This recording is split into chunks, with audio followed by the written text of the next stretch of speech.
Eu queria mudar um pouco o assunto e partir para estética. Você falou que fez dermatologia, né? Tá finalizando. E você falou que são os dois opostos ali.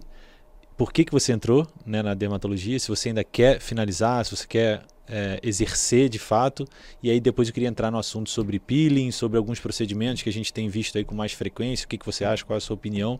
Mas primeiro, por que você decidiu fazer dermatologia? Eu decidi primeiro porque eu sempre trabalhei no caos da UTI. E querendo ou não, assim, é uma área que eu amo, que eu sempre amei. Mas, de verdade, eu precisava também pensar no momento, pensei em uma área que poderia também me dar um retorno maior financeiro. Sim. Não tenho vergonha nenhuma de dizer isso.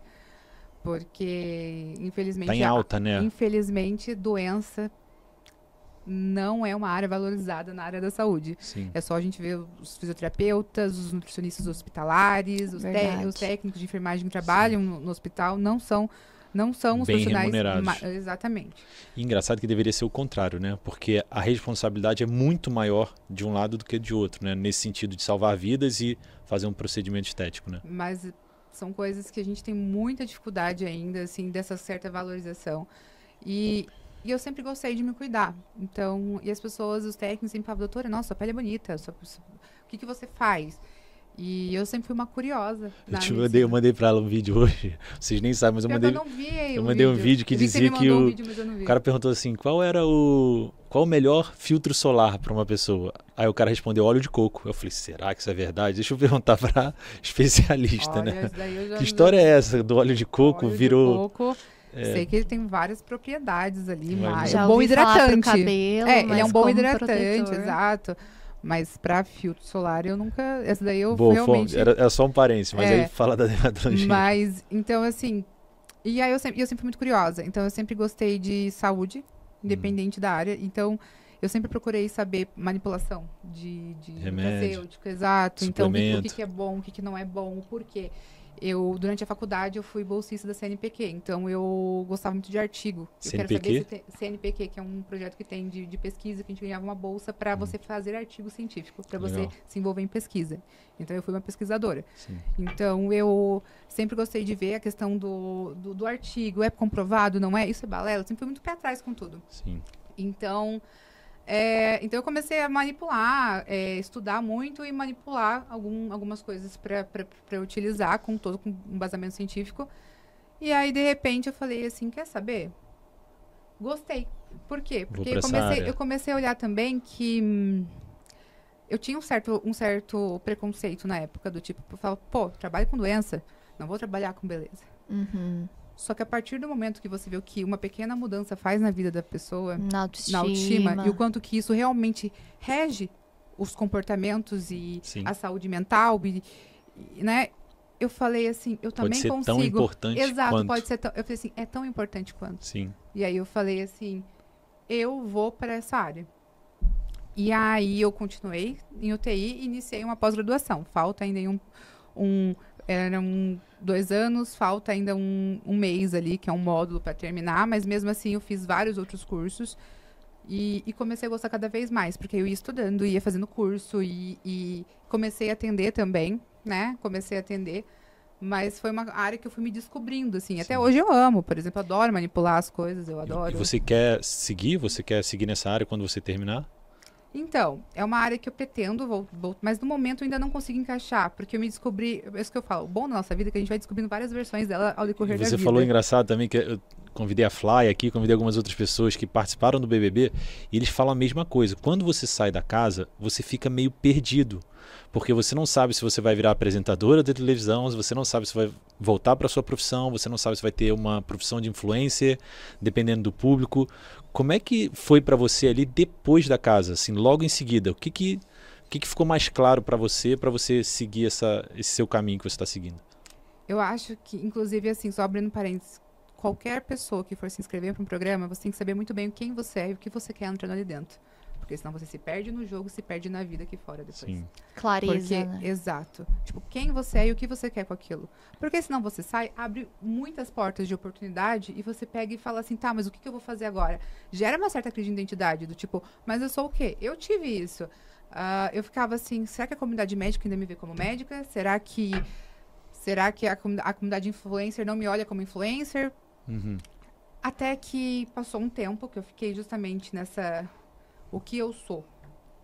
Ao mesmo tempo que eu falo o que eu sou, mas eu sabendo exatamente o que eu era, mas como eu vou conseguir encaixar a minha profissão nessas novas portas que abriram? Potencializar isso, né? Exato. Até o momento que eu me encontrei como uma comunicadora da área da saúde. Nós temos muitas desinformações nas redes sociais. Sim. Então, nós temos pessoas que falam sobre tudo, Uhum.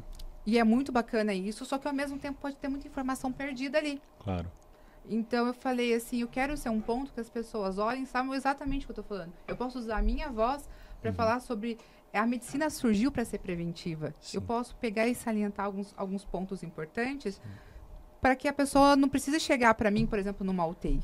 Eu posso pegar e evidenciar antes para ela buscar ajuda. Claro. Foi quando, por exemplo, quando eu falei do dia do rim.